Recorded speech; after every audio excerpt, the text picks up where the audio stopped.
Mic check, 1 2 1 2. Listen, it's your boy Sterling Christian back with another episode of Superheroes Only Podcast. Real superheroes don't wear capes. Listen, today, man, we got a very special guest. It's my bro. We've been bros probably about 6 years, maybe 7 years, something around that. So I'm gonna read his bio, man.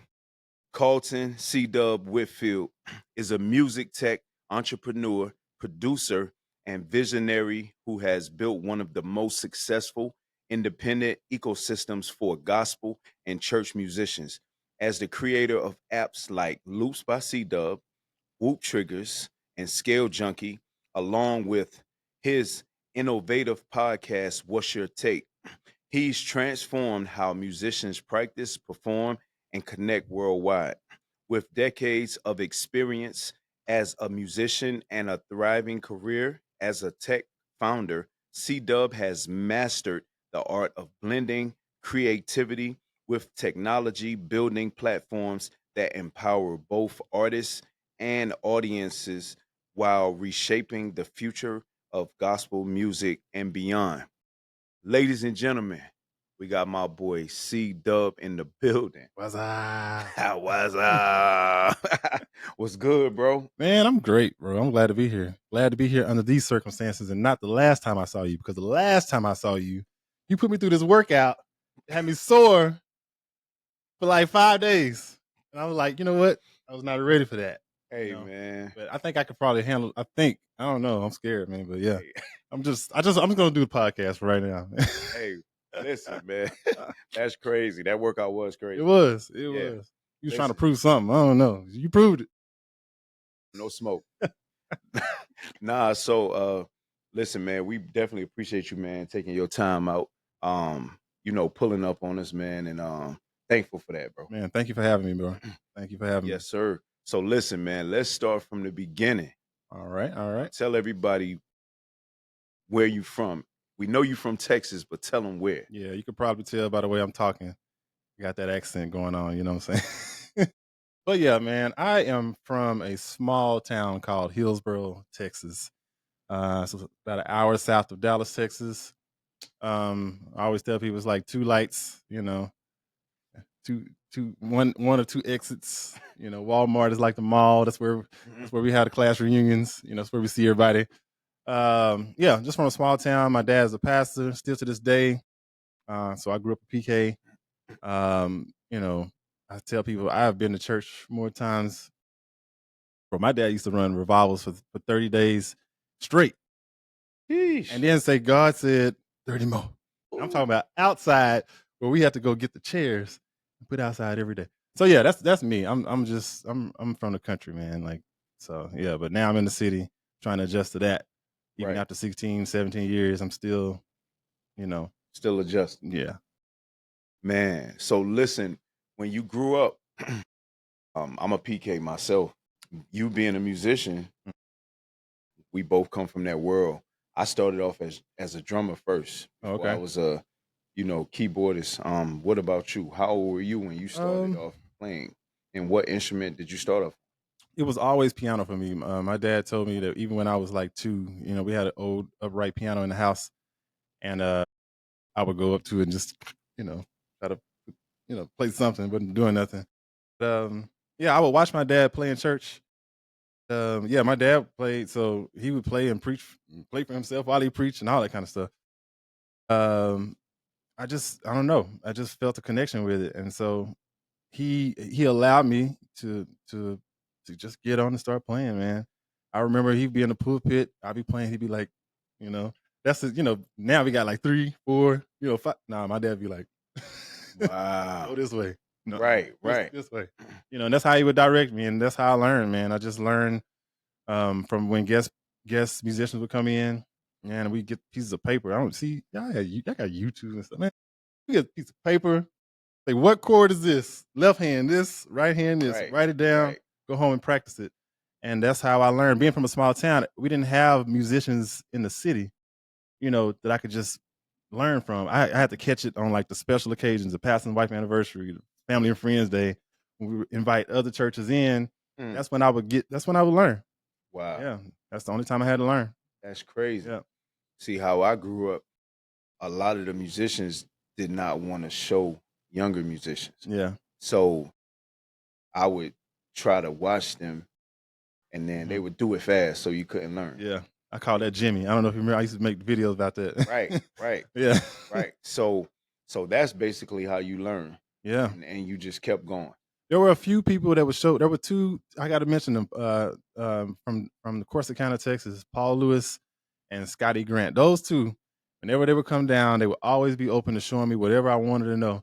But I do remember a time when I got older and I started traveling to Dallas. I remember this one musician that would not show me how he plays certain things. He literally told me, "I'm not going to show you." Like he wasn't trying to hide it. That's He crazy. was like, "If I show you, then you can take my spot." That's what he said. I mean, I ended up taking it anyway, but I mean, I'm just saying. Wow. I mean, I wasn't trying to, but Right. I guess he was on to something because it was for a concert and they had a house band, and me and my brother ended up the promoter ended up putting us as the house band. But I guess he felt threatened by it. He would not show me the chords he was playing, bro. Like that's a real thing, man. And I think that's probably where I get my passion really for teaching people and Right. all the tutorials and stuff that I do online, because I don't hold nothing back. If I have knowledge, I'm gonna share it. Wow. Yeah. Well, yeah, teach me because I'm trash. Whatever, man. So now it's crazy because how I first found out about you, before I even met you, before we became friends on on social media and all of that, I found you through Piano Clubhouse. So on YouTube, I remember you was like, "Hey, it's your boy C Dub," Yeah. and you would show how to play a song. Mm-hmm. So that's when I first, found out about you, and then a couple years later, I started seeing you, playing and things like that. So how did you get to where you was able to do things for Piano Clubhouse? That is a good question, man. So when I had left my dad's church, and eventually I started playing at this church called Friendship West Baptist Church in Dallas. This was a culture shock for me because I went from playing at a church, with about 100 members to overnight playing at a church with 5,000. And Wow. I met this bass player there named Tom Haynes. He goes by TJ. And it's crazy, man. This is like 2006. And he was telling me, he's like, "Yo, I'm creating this tutorial site." He was like, "I want you to be a part of it. Like, we can go in, this is like YouTube was just getting, nobody was even doing the stuff on YouTube, not piano tutorials yet." And he's like, "I want to do piano." And I was like, man, I don't know, man. Like, I don't know. I don't think people want to learn online. People want physical lessons, Right. My mind just wasn't there. And so after about a year of him starting, he was like, "Well, can you at least help me by doing some tutorials?" I was like, "Sure." So I began working for him and just knocking out tutorials and knocking out tutorials. I think I probably did, man, at least 600-700 tutorials on that site. And I was just kicking myself later because I'm like, we could have been partners. He was just Right. paying me to do it. Right. And but the crazy story behind Piano Clubhouse is that years afterwards, I think it was around 2021, I hit him up one day and I was like, "Yo, you want to sell Piano Clubhouse?"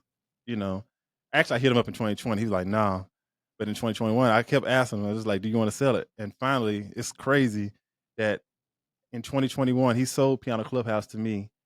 And how I used to work for him, he does the same thing for me now. Wow. So he turned like I worked for him, helped him build his platform up. He sold it to me, and and now he works for me. And now he helping you. Yeah, and now it's like that's like one of the most amazing stories that you don't hear among us, Black people, like how we work together like that, because this dude is like my right hand in the C-Dub brand. Him and my brother, like they are the like, yeah, they really run stuff. Really, I just pop in. Right. But it's just a crazy story to how that turned around, and we all benefit from it. Mm. Yeah, so that's how I got into it and where I am now. So now I'm the new owner. Wow, that's crazy. The new owner of Yeah. pianoclubhouse.com. Mm-hmm. Make sure y'all check it out. Y'all trying to learn some songs, he Right. got you. Look. Man, that's crazy, bro. That's dope on that, man. I remember when I first heard about it, I Mm-hmm. was like, yo, that's crazy. But you had so much going on, it was hard to even text you at that time and be like, yo, bro, congratulations on that. Because, bro, you had loops going on, Yeah. you had whoop triggers going on, you Yeah. had scale junkie going on. We're gonna talk about all of that. Yeah. So let's rewind just a bit. So what year did you leave Texas and decide to come to Atlanta? So I left Texas in 2008. I remember me and my brother. Man, it was just crazy. One day, he called me. He was like, "Bro, I think we should move." And I was like, "Man, I was thinking the same thing." I don't know why. I just was like, I feel like it's not here what we trying to accomplish. And back then, most people don't know this, and I told you, I'm gonna be transparent on your interview, man. I'm just, I'm gonna give you some stuff I don't tell people. Hey, we appreciate it, But my bro. no, back in the day, me and my brother, we had like this gospel group, man. We was singing and stuff. And That's crazy. yeah, man. I'm not even gonna say the name. If y'all find it, y'all just find it. Well, I never knew this. I'm not even gonna tell y'all. Yeah, yeah. But anyway, so we were like, man, we trying to make it. And we was like, Atlanta's like the #2 gospel market. We need to move to Atlanta. Man, we killing it here. I mean, in a sense, we kind of were doing really good. We had both were just doing full-time music, at that time. And man, we moved to Atlanta. Man, we thought our CD cover was, all that.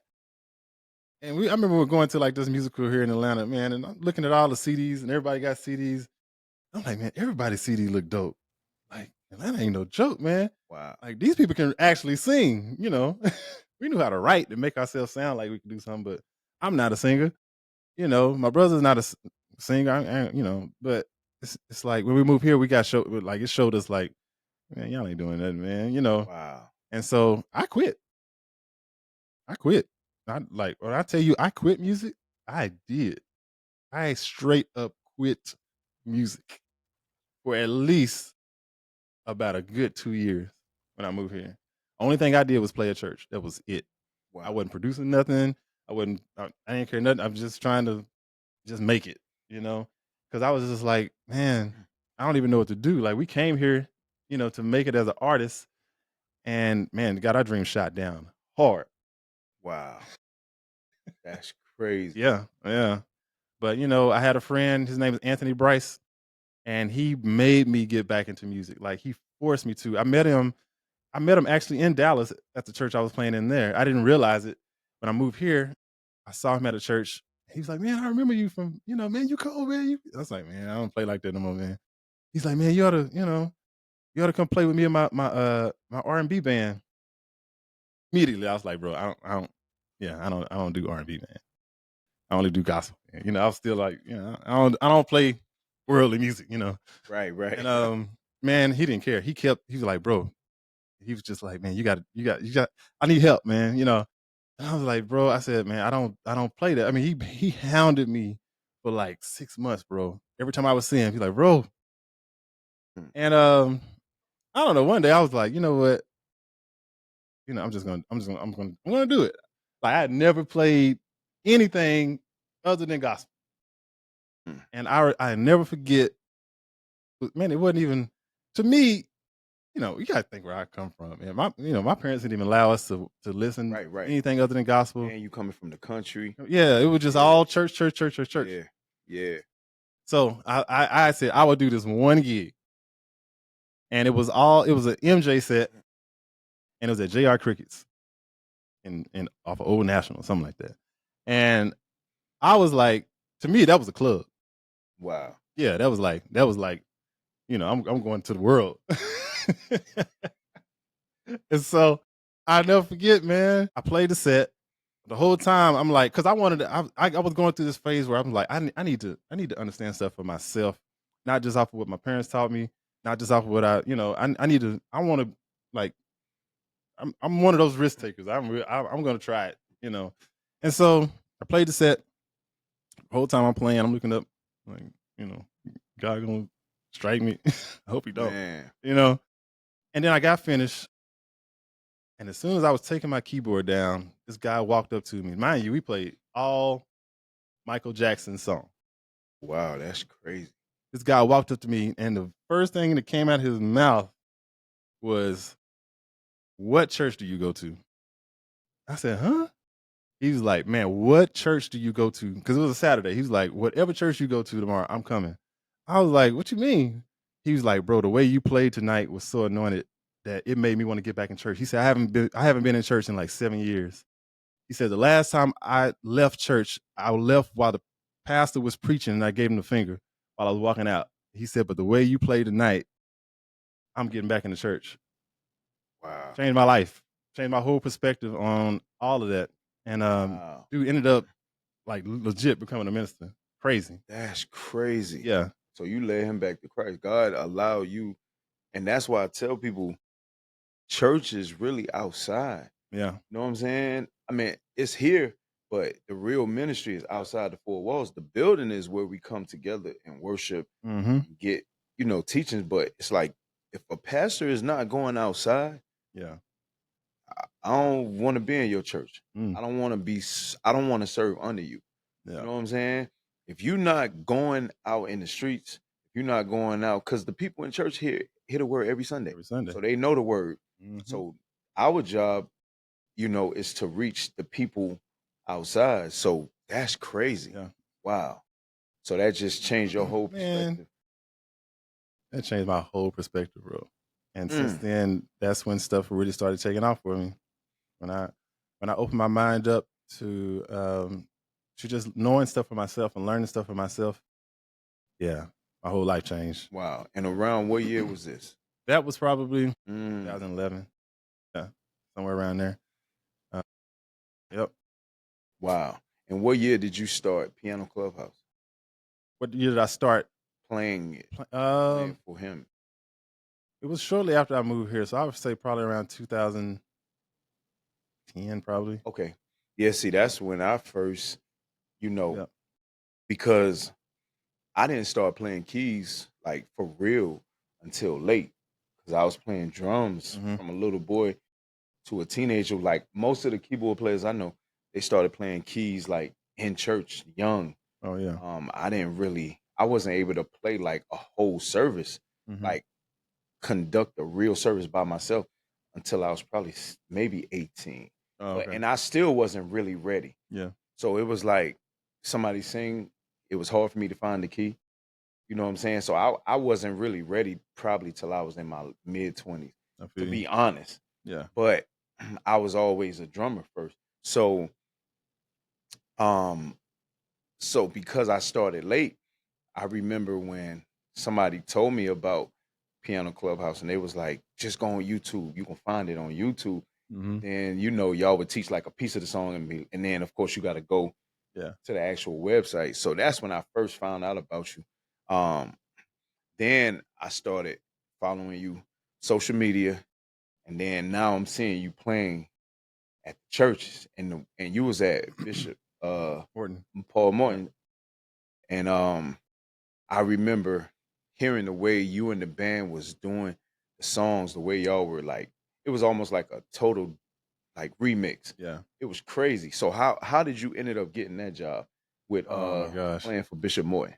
I got that job by man, I've quit a lot of times in my life. See, this, people don't realize I be quitting, y'all, and then God be like, "Come on," but I had just quit playing at church. Like I was done. I was like, no more churches for me. I was at a church where the pastor he was man, it was crazy. This pastor was like being accused of stealing money, and they were kicking him out, and they were auditioning pastors. And they told him every day before he got up to preach every Sunday, a deacon would get up and be like, "There will be a vote next Sunday to see if he's gonna, still be our pastor, and then let's present our pastor to preach." Like, it was weird, man. I was just done, man. And so I stopped. I at that point I got back into producing. I was doing really good in producing independent artists. I'm like, man, I don't have to play at church no more. And then I went to Isaac Curry's birthday party, and Trent Phillips was there. Trent is that guy. And Trent was like, "Man, I've seen you on social media, man. I never got the chance to meet you." I was like, "Yeah, man." He's like, "Man, we know we're looking for somebody over at Bishop Morton's church, you know." I was like, "Nah, yeah." I said, "Bro, I don't even play at church no more." He's like, "Man, you know, just think about it." I was like, "Bro, I'm thinking about it. I don't play at church anymore." And so then he called me like a couple of days later. He's like, "Man, how about you just come and just fill in for one of the keyboard players, you know, because he's gonna be out. We just need somebody to fill in on this communion service." I was like, "Okay." I said, "I'm gonna come. I'm gonna fill in one time, and that's it." 5 years later, I was still there. Like, I was, man, that was the most amazing church ministry, bro. I couldn't get away from it. Wow. Like, when I went and just how they did things and the freedom they gave me as a musician. Wow. And like to like my mind and the stuff ideas I would have, they welcomed it, and they wasn't trying to hold nobody musician down. If you say I'm going on tour, they'd be like, "Yes." I remember one time I told her I was going on tour with Fred Hammond. I remember that. I told the administrator, I was like, "Yeah, I want to go on this tour." She was like, "Yeah." She was like, "We want you to go on tour." She said, "We want musicians that are doing things." I'm like, "Huh?" Yeah, because most churches, They don't be like that. that's So crazy. yeah, I ended up at Bishop Morton's church, and I remember that's so crazy. That is where pretty much Loops and Hoop Triggers was born there. Okay. Yeah, So listen, yeah, before we even go there, yeah. because I was definitely gonna ask you about that, but before that, I was gonna talk about the Fred Hammond tour because Okay. around right before the Fred Hammond tour, that's when I think I started like reaching out to you, started Mhm. inboxing you, and I was like, oh man, like C-Dub, cool. Like he hit me back. I told my little brother Rocky, man, and he was actually the one that put me on to you. Mhm. And I said, bro, so I actually told the C-Dub, bro, he cool. And then I remember on your Instagram, you posted that you were going on tour. Fred Hammond, you was playing Ox. Yeah. And so now how did that even happen? That's crazy. How did that Because happen? playing for Fred is like he's like him and John P. Key and Hezekiah Walker, Mhm. those type of gospel musicians, I mean artists, they're like pillars, you know what I'm saying, Mhm. in the gospel community. Yeah. Especially like you talking 90s all the way to, you know what I'm saying, that current time, Mhm. they were still the type of artists that they can drop and people are still gonna buy Yeah. their records. So Yeah. how did you even get that call? Like how did that happen? Man, I'm trying to remember. And why didn't you take me? I just remember Calvin hit me up in my inbox. Calvin Rogers. And it had to be because of Gavin Rogers. I had to be because of things I had going on social media, most likely. I can't remember what it was, but during See, that time, it was social media was social media to me.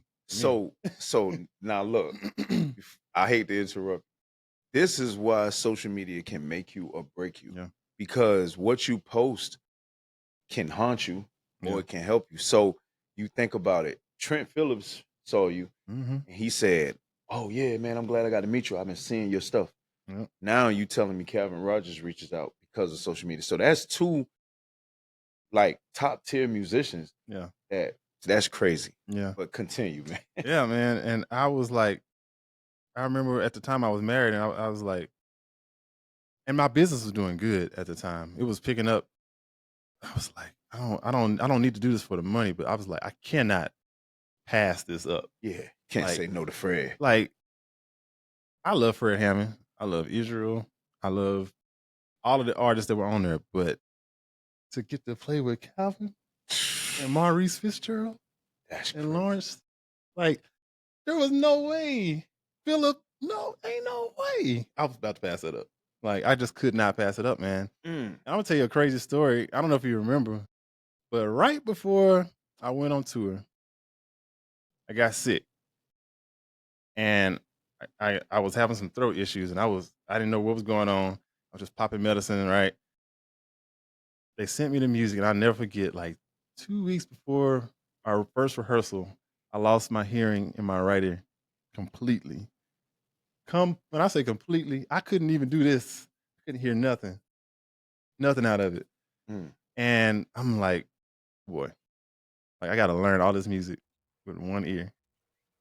And I toughed it out. I did not get my hearing back in this ear until the third week of the tour. So you played with one ear for the first 3 weeks. And when I did get it back, this is the craziest thing.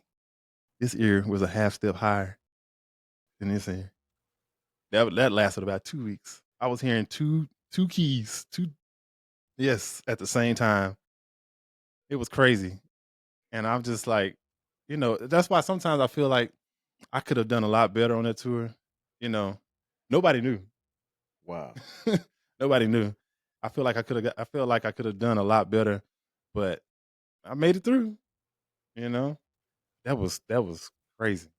But the tour overall was just amazing to be with, Karen Clark, and like it was just. Dang, and that was your first major tour. That's crazy. It was fun though. Wow. A lot of fun. Learned a lot. Made some mistakes. Did some stupid stuff. I don't even want to say. I get judged so bad by the musician community for some of the stupid things I did. I didn't know any better. Like walking across the. Don't tell me you walked across the stage. Oh man. I just didn't time it right, and I had to start the show. And it's like if I go to the back, I'm not gonna make it. I could hear Calvin from the. We were in our little cubicles. We had like this box. I was right here on the bottom. Phil was above me. Couldn't see him. I couldn't see. Then on the other side, it was Maurice and Lawrence on the bottom, and Calvin at the top. I could hear Calvin say, "If you ever do that again, you're fired." I was like, "Man, I'm in trouble." Man. Hey, it was your first tour. You didn't know, man. I should have known better than that, though, man. But you probably wasn't. I was like, I had to wait. Like, what's the consequences? Am I going to not start the show? Or am I going to take a chance? Maybe, nobody won't see me walk across the stage. Yeah, right. Yeah, that was a mistake. I'm transparent today, so I'm always transparent, but I'm spilling it today. Yeah. Wow.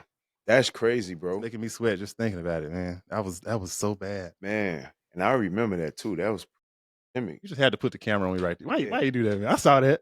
Wow, that's crazy. Wow. I know. You said you was married at that time. Mm-hmm. You had both of your sons were born, or just one? Just one. Matter of fact, that's what was the dilemma was. No, both of them were born. The second one was just born.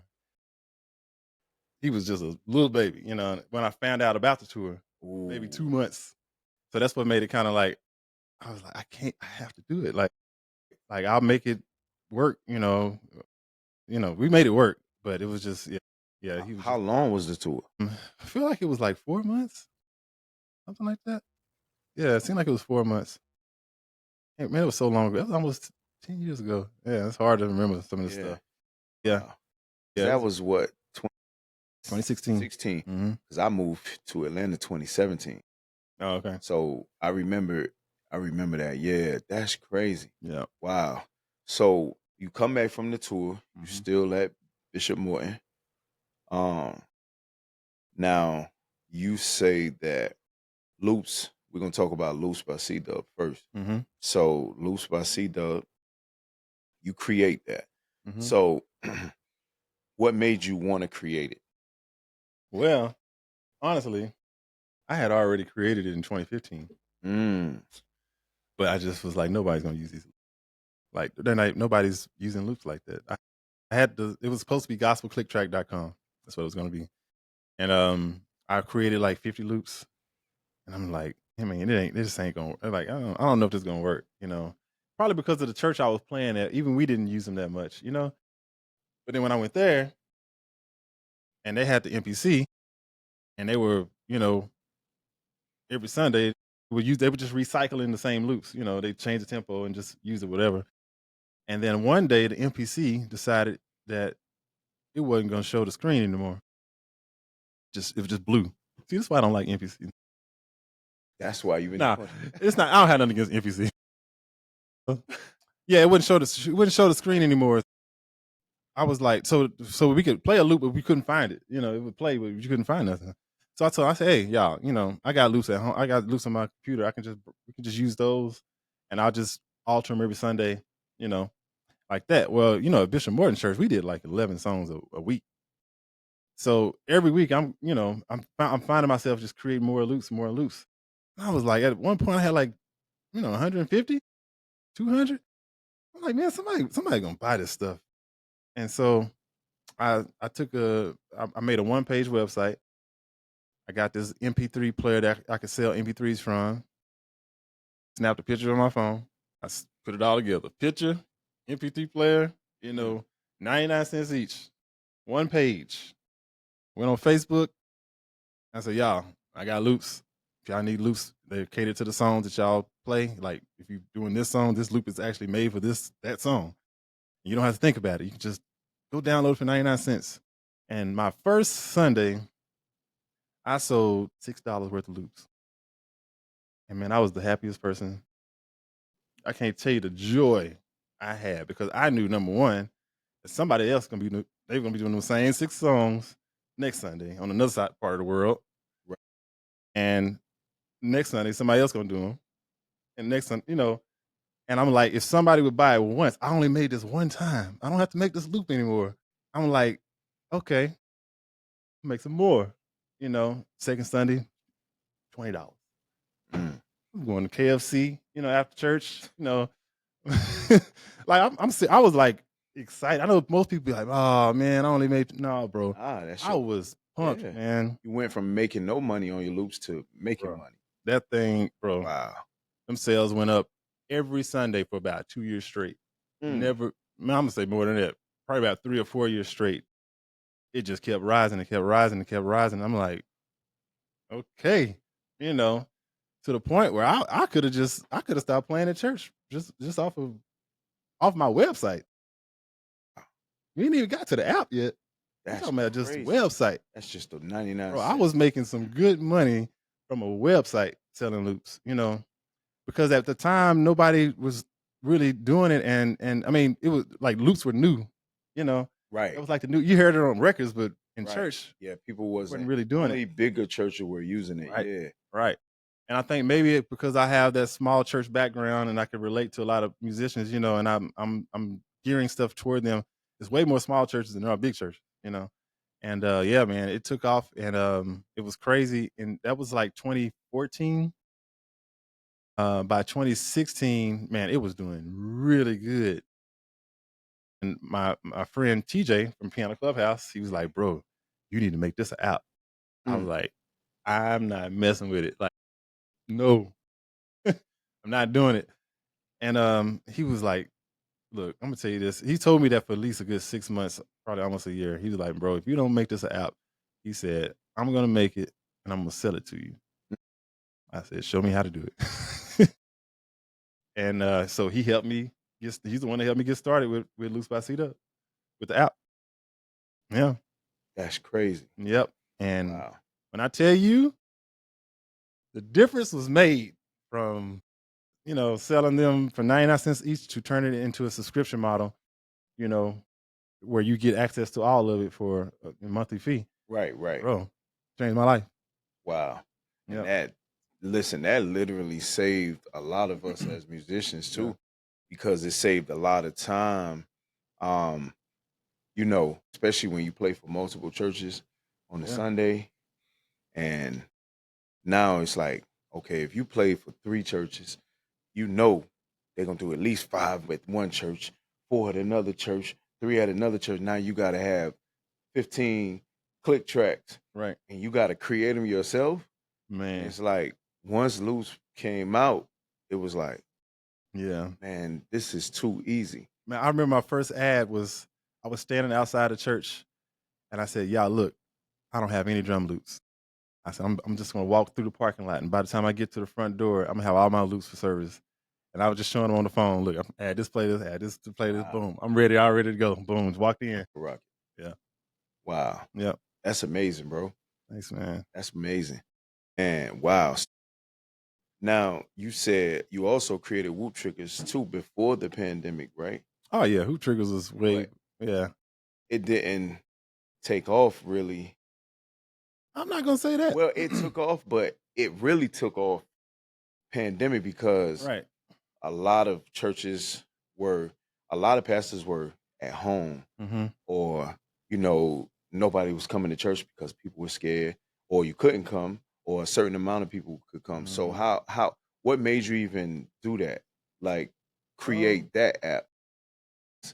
That's a totally different app from yeah. just the plain click tracks. Right. Now you talking, you got preaching chords, like it's crazy. Like you got a whole band and all you do is push a button. That's Yeah. crazy. Yeah. I mean, honestly, that came from me when I left my dad's church. All those years from 2006 to 2018. I'm always sending him stuff for church because still there are no musicians in that city still, and so I would send him loops. I would send him tracks to play, sing to, and stuff. And he was like, "Son, what am I gonna do? Preaching, man. I don't have nobody to play for me." And so I remember telling Trent, I told it was after service one day. I told Trent, I was like, "Man, I know you're gonna think I'm crazy, but one day I'm gonna create this." I didn't know it was gonna be an app. I said, "I'm gonna create something where a preacher can just stand at the pulpit and just hit like his Family Feud a button or something, and it's gonna play preaching chords every time." And he laughed at me. He was like, "It's so crazy. I know you're gonna really do it. I know you're gonna do it." I was like, "It's gonna happen." And so I really created it for my dad. That's what I Mm, created for him because it was for him. But it worked for him. It worked, and once it worked, I was like, mm. I think I might want to release this to the people. But I was scared to because I felt like people were going to talk about me. They were going to, you know, yeah, I didn't know what was going to happen. And so I sat on it for like 6 months, man. It was just in the app store, ready to release. I was just like, man, I don't even know if I'm ready for this kind of, because I was doing good. I was like, I don't want to mess up nothing. And finally, God was like, it's time to do it. And I released it. And I tell people all the time exactly what I thought was going to happen. They I don't know if you remember, bro, but they went in. Like I was trending. Like everybody was talking about, because the first video I posted was Bishop JD Means. He came over Yeah, and did a yeah. Just did shout a out did Bishop a Means, yeah, man. he came and did Yeah. a demo for me, and he didn't know what he's getting himself into. I didn't know what he's getting himself into. I was just like, I need somebody to demo this. He's like, yeah. So the picture looks like, the video looks like he's in a church, and you can see the drums behind him, but nobody's on it, and he's Right. over here tapping. And man, people were letting him like they were going in on both of us, Oh like, yeah. telling me, man, you stealing people's job, you taking Yeah. out everybody's jobs. Every This ain't of God. They were calling me a sorcerer, a witch, everything you can possibly come up with. man. And I'm talking about, the musicians were mad, the saints were mad, Yeah. like everybody was mad. Well, I can't say everybody because them sales were going Oh up. yeah. Some of the Somebody, musicians, some of the musicians that was mad bought the yeah, app yeah, because, but I remember that, man. A lot of them, they was talking about it, and I was just laughing because I'm just like, bro, it's not taking your job. yeah, If you doing right, yeah, you gonna have your job. right. You know what I'm saying? So, but that's Yeah, crazy, they went in, and then the pandemic hit right after that, right? and everybody shut up Yep, after that because it yep. was like, oh, we do need this. We need this now. And yeah, and then it really skyrocketed from the pandemic. And it blessed a lot of churches. It helped so many people. I had people call, I had bishops calling me, crying, telling me how this saved, so many other churches from it's just like, it was crazy, man. And it was just a blessing, man. And it got me on the Steve Harvey show. And I was gonna bring that up Yeah. because I remember you and your dad was on the Steve Harvey show. Yeah. How did you even get that call? That's Man, crazy. I'm gonna tell you what's crazy is I gotta owe that to my followers, man. I went on, so I forgot to tell the story. I was at my office one day, and I came out off the elevator. There was this lady. She was trying to interview people Mhm. for something about being vegan for the news, and nobody would give her the time of day. But I was like, you know what? I'll do it. And she interviewed me, and then afterwards, I told her, hey, I got this app. If you ever need a story, let me know. Went back to my office. She immediately emailed me, told me, hey, just because you helped me out with my interview, I'm gonna put you on the news with your app. Wow. So she put me on the news, and then I took that news clip and I posted it on my social media, and I said, "Hey, everybody, I need y'all to tag Steve Harvey. Tag Steve Harvey with this, tag Steve Harvey. Like, just flood them, just keep tagging them." And they were doing it on Instagram, they were doing it on Facebook. And about a month later, bro, I was just going through my other messages, like the message requests, the spam stuff. And it was this lady, all she said was, "Hi, I'm a TV producer, give me a call." That's all she said. Just like that. And I'm like, you know what, I'm gonna give her a call. I called her up. She was like, "Yes, this is such and such for Steve Harvey. We just wanted you to come on the show. We really, really." Dang. Yeah. Wow. Yep. And that's crazy, man. Wow. That's Yeah. dope, bro. But see, like you said, man, sometimes you just gotta go with your when you want to do something, you put your mind to it and you do it, and then you listen to God, Yeah. like it can happen. Yep. A lot of times we be scared Mm-hmm. as people, like how you was scared at first Mm-hmm. because you was just Very. like, oh man, it's gonna happen. And they did, but it's like, Yeah. man, that's just a part of the thing. It don't matter what you do. Yeah. Somebody gonna say something, Yeah. whether it's good or bad.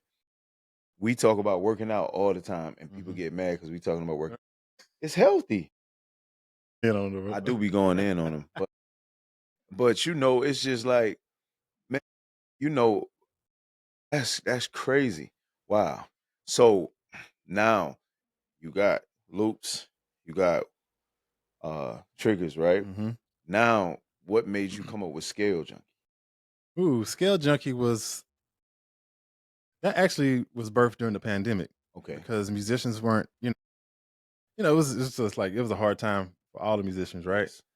And so I created Scale Junkie and What's Your Take during the pandemic to Right. give musicians another way to learn, another way to practice, some more inspiration. Scale Junkie, practicing is boring. Let's just be honest. Practicing scales is boring, Right. right? And so I created an app where you, instead of practicing to a metronome, I created music to go with the scales to make it, more fun and more exciting, Right. And at that time I released it on the App Store for free. I just wanted to give back to the musicians, during that time. And same with What's Your Take, that's my platform where I basically give my music platform to everybody, to the Right. musicians, it's yours.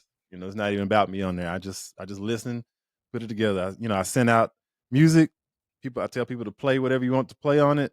They send it back to me. I go through and I review all the takes on my podcast, and then I put together the best takes.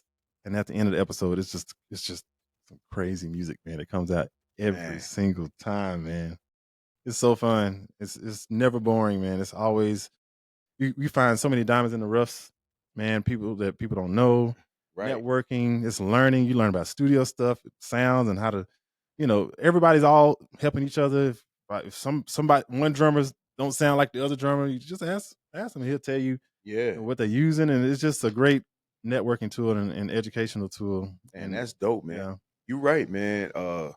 Shoot, we got a diamond in the rough in here, man. We got a dope drummer back there behind the look at that. screen. My boy Austin back there. You know what I'm saying? We're gonna put him on there next That's what's time. up. Hey, Yeah, we're gonna send him something, you know what I'm saying? let's do it.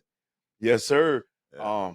So What's Your Take was dope because you having a lot of uh different musicians, and for all of us as musicians being able to watch them Mm-hmm. just, you know, gel together. Like when you sent out, like I remember when you first did the first few, and you sent out some things, I said, yeah, man, I think I'm gonna do one. Mm-hmm.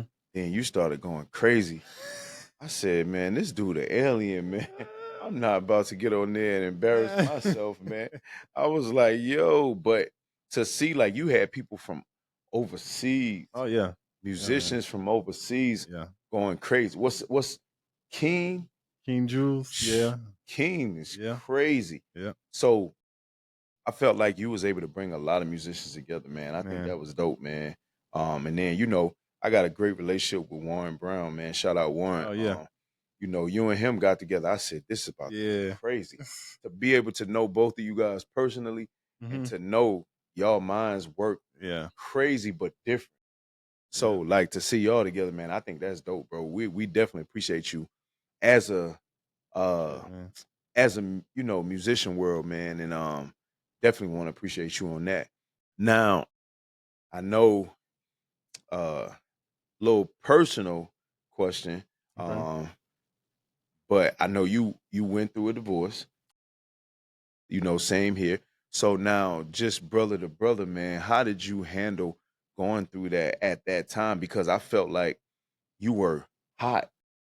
You know what I'm saying? Mm-hmm. Like did you go to therapy? Did you have somebody to talk to? Like Mm-hmm. how did you get through it, man? Like how did you feel? I felt like failure. Mm-hmm.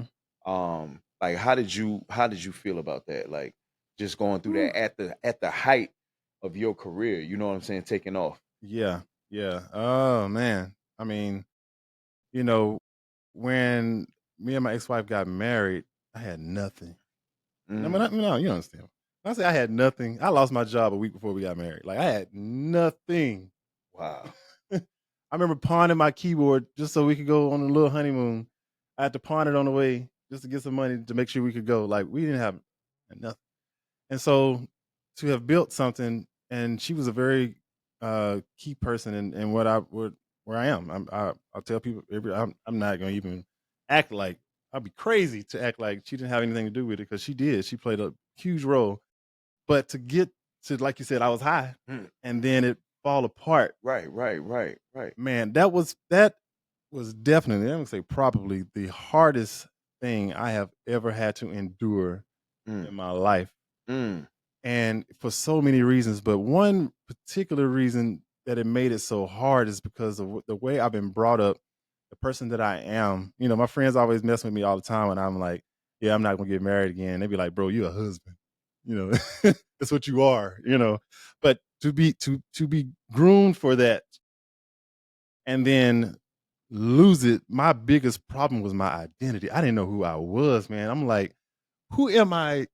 I got married when I was 23, man. mm, Like, who am I as a single person? I don't know. That's how I felt. Like, and I remember I cried for 9 weeks straight every single day, uncontrollably. Every single day. I could just be sitting there and it just bust out in tears. Be on the highway at a red light. It didn't matter. In church, it would just hit me. mm, But one thing about me is that when any type of conflict comes into my life, I attack it head on. I don't wait. I always tell people if you're thinking about getting therapy, you should already. There's no thinking about it. Just the fact that you're thinking about it means you need it. mm, you know, there's no. I don't know if I should or no. You should. You should. I would not be where I am had I not attacked it straight on right from the get go. That was the first thing I did was find me a therapist to try to wow. talk this stuff out and understand what was going on because I needed somebody. You know. So yeah, it was tough, man. I'm blessed and thankful and grateful that, and I'm to church people in the gospel world. This is gonna sound so bad, but I'm just telling you how I feel. I feel like I have one of the most successful divorces that exist on this planet, and people they can judge that and say what they want to say, but to someone who has had an unsuccessful one, you know what I'm talking about. Like me and my ex are still good friends. Our kids are still connected to both of us. I don't have no problem with seeing them. I don't have no problem with her seeing them. We split our time together. Like there's no, and I'm blessed. I'm thankful for that, man, because I know a lot of people don't get that story, man. Back. That is not normal. I remember the divorce lawyer was like, "Y'all, your kids are gonna thank y'all when they get older for this. Wow. The way y'all are handling this, And so I'm very, very grateful that that even though it ended, we made the best out of it. You know, they always say marriage is what you make out of it. Well, divorce is too. Facts. It is because some people just bickering for no reason other than pride and ego. They just going back and forth because they don't want the other person to seem like they got the best. See, all that stuff. That's why kids suffer from it. Yeah. They didn't have nothing to do with it.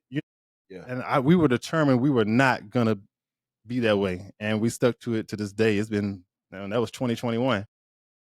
And to this day, I still got her back. She still got mine. We don't play. And even when I think about any relationship I may ever get in, which Lord knows, We'll talk about that I on. don't know when that's gonna happen.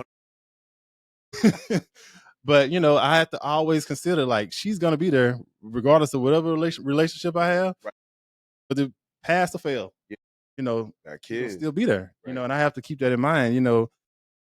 I cannot. My kids are happy, and I'm grateful for that. And so, hey, that's just what it is. Wow. Yeah. Yeah. See, what people don't understand, like when you're married and you have kids, of course, the kids are a part of the marriage. Mm-hmm. But when it comes to the marriage, husband and wife is still first to each other, because eventually the kids gonna get grown anyway, and they gonna go get married. But man, when you get divorced, now it's all about the kids because you're not together now. So it's like, why would you even want to go through all that back and forth? It's just like, no, like, because the kids gonna see it. You know what I'm saying? And then now the kids feel like they got to pick sides. But if you can be one, even after the divorce, and you get separated and get divorced, and you can be, still be on that same, side, if you want to call it that. Now the kids is like, oh, because kids, they don't really understand. Yeah. You know what I'm saying? Yeah. Then when they get a little older and they do understand, they can play sides too. Yeah. So it's like it's good to be able to, you know what I'm saying? Man. That's dope, bro. I remember one thing one of my kids said that really got me one day. Like, so I own a few cars. I know people know. Yeah. We know you. You know. So some kind of way I ended up with 2 Cybertrucks. We ain't gonna talk about how that happened. All right, well, that's another podcast, but I have to. And so one day, my ex-wife, she has a truck and it broke down. And so I was talking to my son and he was telling me about it. He was like, well, Dad, if mom's truck break down, it's good that you have 2 because you could just let her borrow one. And, for me, that meant a lot because that means my son sees us as having a good relationship, because I know some people's kids know good and well, there ain't no way, that's gonna happen. But he really feels like if it happened, you can just give him one of yours. Wow. And that really blessed me, to see that that's how he feels. You know what I'm saying? Wow. So yeah, man, Yeah. stay married, but I'm just saying, Yeah. it don't have to be crazy if it unfortunately doesn't work out. Like, that's what you make it to. Right. Wow, that's dope, man. Shout out to her.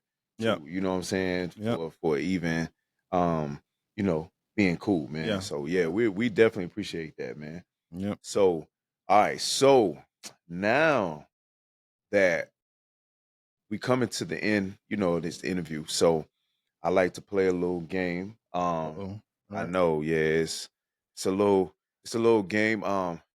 It's not a bad game. It's a fun game. So I'm gonna call out 2 names. I knew this was gonna happen. Yeah, man, I'm gonna call out 2 names.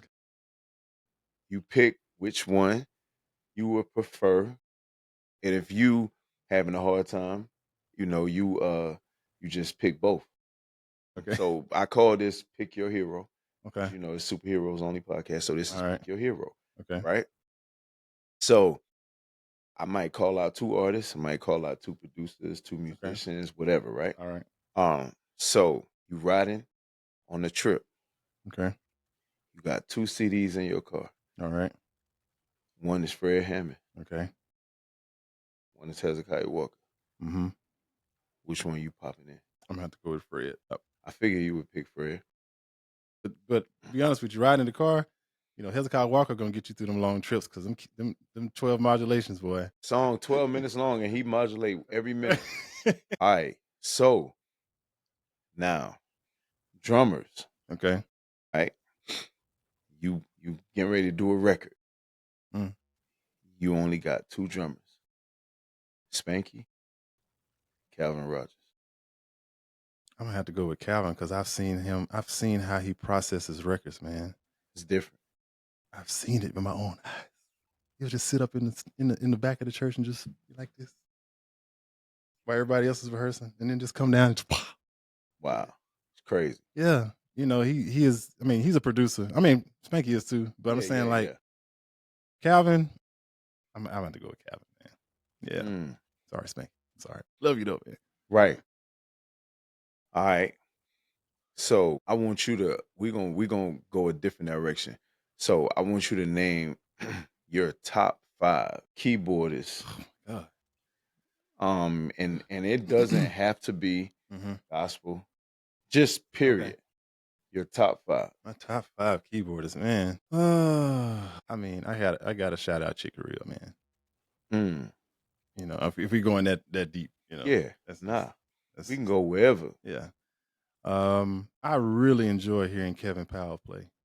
There's just something about the way he does stuff, man. It's just, I don't know.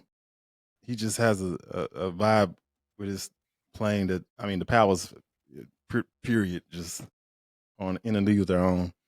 Jaden Arnold. For sure. I don't know what's wrong with you, man, but whatever's wrong with you is right. For sure. Yeah, he one of those ones. Yeah. Yeah. I can't not say Corey Henry, man. I was gonna say, like, something is really wrong with him. Corey Henry. I mean, bro. Yeah. I don't know where his mind is. Yeah. Yeah. He probably got 2 or 3 minds. It's not just one. And then somebody who's just they will always be relevant and always he continues to be a trendsetter even after all of these years, and I don't think it'll ever change. Mike Burrell, man. Yeah. Mike Burrell is like, at one point everybody wanted to play like Mike Burrell. Body. And what's so crazy, if you go back and look at Mike Burrell's DVDs from like, I don't know, it had to be like the early 2000s. People still can't play like that. Man. Like, how are you playing like that 20 years ago to where people still haven't even caught up? It's crazy. I remember him and Eddie Brown did the Dorinda joint. And I remember having that DVD and just watching him and Eddie together, 2 different. Yeah. I've seen it too. Yeah, and to see Mike be able to play with different people who you would think, how would they mesh? And he's able to. That's crazy. But that's a hard question, man, because there's so many people. Wow. So many keyboard players, even the late Cornell Gaskin, man. Yeah, man, he was one of one. Wow. Yeah, I could go on, but yeah. So listen, now before we go, let's talk about all these trips, man. Let's talk about let's talk about you in Saudi Arabia, on the Red Sea. Yeah. You in Colombia, 12-bedroom mansion. You in Qatar. You in Dubai. You in Turkey. You Croatia. You lost like 2 drones. Listen, man. Does traveling bring you peace? It's not even. It does, but that's not why I do it. It's not like I'm trying to get away from my life, so I'm going to travel. It's not like that, man. I do what I do. I do those things, man, to inspire people, bro. That's really, people think I'm just out here like trying to flex, man. I mean, maybe a little time every now and then I might, but but for the most part, man, I look at it like, for me, where I come from, I didn't see this stuff. Right. I mean, I didn't have social media back then, right? And when I moved to Atlanta, I started seeing what people had, and I was like, oh, Black people can have this? Oh. And so I'm trying to be that person that other people can look at and be like, I didn't know there was a spaceship villa, that looked like somebody just landed from Mars. I didn't know that. I try to go to some of the most extravagant places, but I do it to be an inspiration to people. Wow. Because I know somebody's going to look at me and say, I want to do that, and it's going to change their life. And they're going to end up coming up with some kind of idea to get themselves there. Of course, I love being out there. I do. I traveled more this year than I have traveled ever. I went in this year. I did. But it's the reason why I did that too. I actually felt like this year was a time for me to enjoy like the fruit of the things I've done. Like at some point, man, you gotta enjoy it. Like we don't know when we getting up out of here, bro. Wow. People be working hard all their life, and I'm trying to save. I'm trying to put back. Man. My kids are gonna have something. I ain't worried about us leaving them no money. I know that sounds crazy. I'm trying to leave them principles and a mindset. They can always make money. Like if I keep leaving them money and they keep leaving their kids money and they keep leaving their kids money, who's going to enjoy something? I'm trying to show my kids you can actually get out here and do something and enjoy the world. My son just told me the other day, he's 12. He said, "Daddy, we've been in America too long. It's time for us to go out the country." I hadn't been out the state until I was 18. Wow. You know what I'm saying? And so I'm trying to show them that, I'm trying to open up their minds, and that's what I'm inspire them, just like I'm trying to inspire everybody else. So that's why I do the traveling that I do. It's not just because I just like being out there. I do, but I have a heart to really inspire people. I tell people all the time, my dad was a pastor. His dad was a pastor. His dad was a pastor, and preachers and all this brothers and sisters. I was like, Lord, Lord, I'm not. Before you call me, I just want to make a request. I really prefer not to do that.